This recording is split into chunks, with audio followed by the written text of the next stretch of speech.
Mesdames et messieurs, merci d'être des nôtres. Vous êtes tous sans ignorer la place de choix qu'occupe la nature dans la phytothérapie et que toutes les médecines, y compris bien sûr la médecine moderne, détiennent tout leur sens que de la nature. C'est la raison pour laquelle nous avons pensé judicieux de prendre langue avec un phytothérapeute qui va nous en dire un peu plus long sur la panoplie de ses recherches, surtout et précisément sur ce package de médicaments.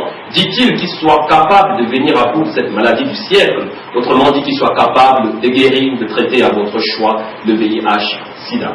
Eh bien, Monsieur Étémé Patrick Sège, bonsoir. Bonsoir à vous et tous vos auditeurs. Merci bien. Vous êtes l'illustre promoteur de l'approche africaine de lutte contre le sida, en abrégé Alucosi et synchronisement le responsable du dit Labo Nature. Alors, dans une visée générale, pouvez-vous nous faire une présentation succincte de votre ONG? C'en est bien une, je suppose. Oui, évidemment, c'en est une. Labo Nature, déjà, c'est une ONG qui fait dans les sensibilisations, les causeries éducatives et la recherche contre les maladies d'ordre viral et les maladies subtropicales. Quand je parle de maladies subtropicales, je fais allusion au paludisme, je fais allusion à une maladie comme le chlamydia, je fais allusion à bien d'autres maladies qui mènent notre société. Voilà. Alors, docteur Étémé, pouvez-vous nous faire un étalage de vos objectifs, je ne sais pas trop quoi, en termes de projection à venir? Oui, les objectifs sont très nombreux. Actuellement, Labo Nature à Alucosi tient aussi déjà à faire dans la protection de la nature, oui. La protection des espèces animalières ou alors des espèces dites comme les plantes qui sont en voie de disparition ou alors des arbres. Vous savez, actuellement, on vit le phénomène de déforestation. Oui. Donc, on essaye d'apporter tous les jours, de faire la sensibilisation dans ce domaine. Et puis, dans d'autres secteurs, Alucosi essaye, jour pour jour, de mener des combats véritables contre ces maladies, pas autour de la maladie. Oui. C'est-à-dire véritablement travailler sur le terrain, faire de la sensibilisation de proximité, tel que je l'ai souligné tout à l'heure, et veiller à ce que ceux qui nous font confiance soient satisfaits. C'est ça nos objectifs.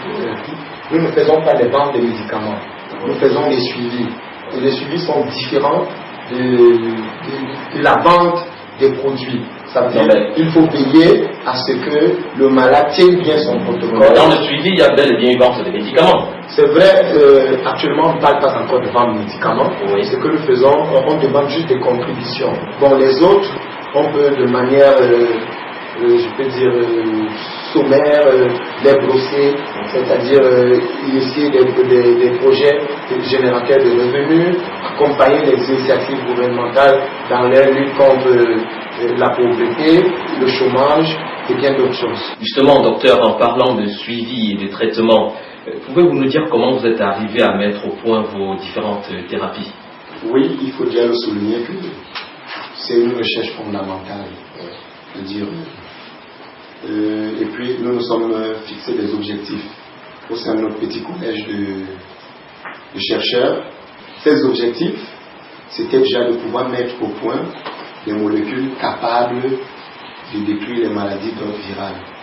Bon, c'est vrai que ça n'a pas été facile parce que la recherche a pris 6 ans. Et puis, au bout de la recherche, nous avons pu identifier des éléments dans les plantes qui associent, lorsqu'un patient consomme ces plantes, au bout d'un certain nombre de temps, c'est-à-dire maximum 50 jours, le malade voit son système immunitaire à la hausse, et la charge virale qui s'annule, et puis le CD4 et puis le test peut redevenir négatif au bout de 90 jours, c'est-à-dire 90 jours après le traitement. Donc, je veux dire, comment est-ce que ça se passe dans l'organisme? Vous savez, l'ATP, qui est l'adénosine triphosphate, lorsque ça s'associe au glucide et la molécule que nous donnons aux patients, ça provoque un surplus d'oxygène au sein de la cellule. Le B.A.B.A. de la science nous dit que les virus sont des êtres anaérobies stricts et la cellule est leur cellule de vie et de multiplication. Une fois donc que ces virus sont en contact avec l'oxygène, les virus vont donc asphyxier